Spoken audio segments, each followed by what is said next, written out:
حضرت صلی اللہ علیہ وآلہ وسلم پر وحی کا ابتدائی دور اچھے سچے پاکیزہ خوابوں سے شروع ہوا۔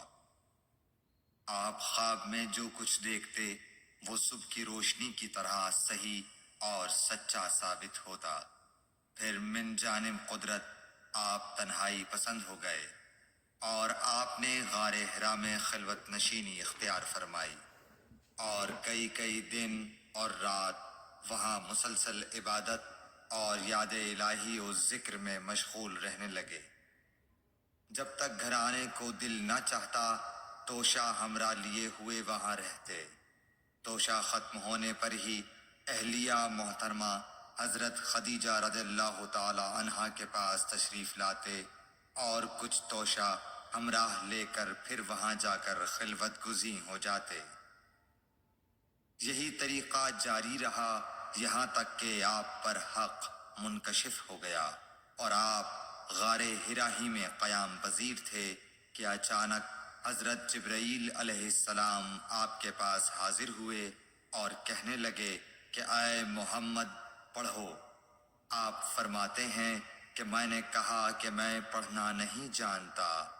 آپ صلی اللہ علیہ وسلم فرماتے ہیں کہ فرشتے نے مجھے پکڑ کر اتنے زور سے بھینچا کہ میری طاقت جواب دے گئی۔ پھر مجھے چھوڑ کر کہا پڑھو۔ میں نے پھر وہی جواب دیا کہ میں پڑھا ہوا نہیں ہوں۔ اس فرشتے نے مجھ کو نہایت ہی زور سے بھینچا کہ مجھ کو سخت تکلیف محسوس ہوئی۔ پھر اس نے کہا کہ پڑھ۔ میں نے کہا میں پڑھا ہوا نہیں ہوں۔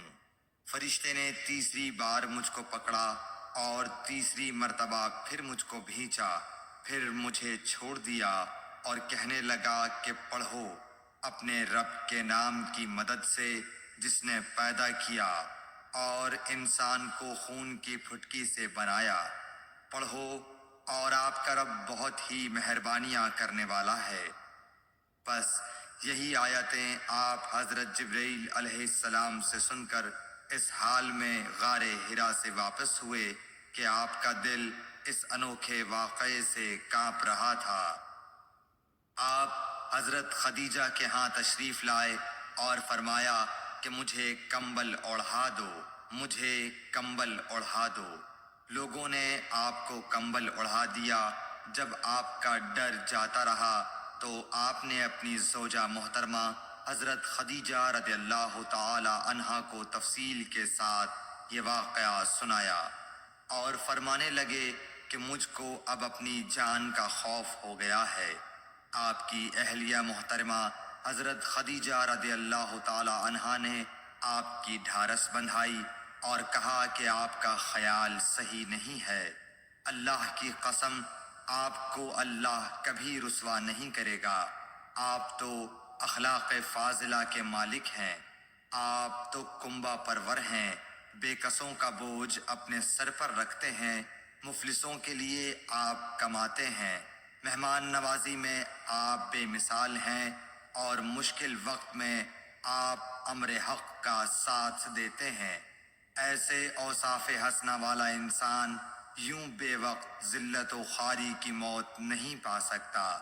پھر مزید تسلی کے لیے حضرت خدیجہ رضی اللہ تعالی عنہا آپ کو ورقہ بن نوفل کے پاس لے گئیں جو ان کے چچا زاد بھائی تھے اور زمانہ جاہلیت میں نصرانی مذہب اختیار کر چکے تھے اور عبرانی زبان کے کاتب تھے۔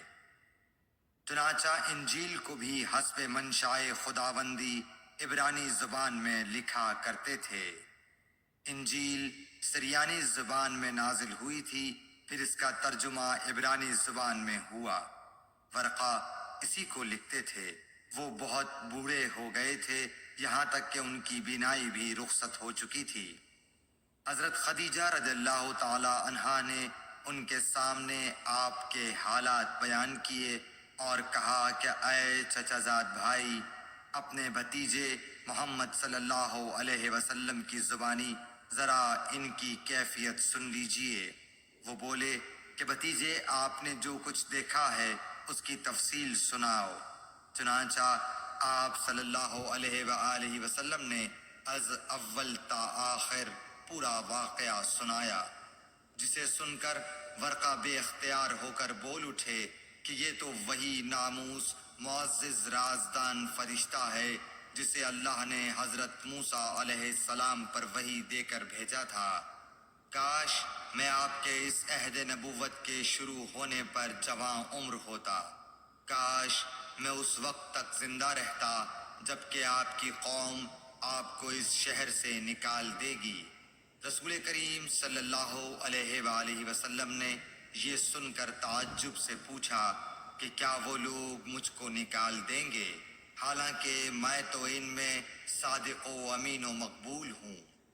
ورقہ بولا، ہاں یہ سب کچھ سچ ہے، مگر جو شخص بھی آپ کی طرح امر حق لے کر آیا لوگ اس کے دشمن ہی ہو گئے ہیں۔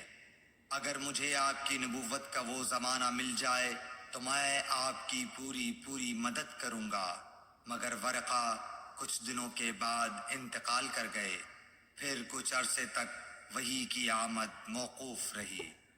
صحیح بخاری حدیث نمبر 3۔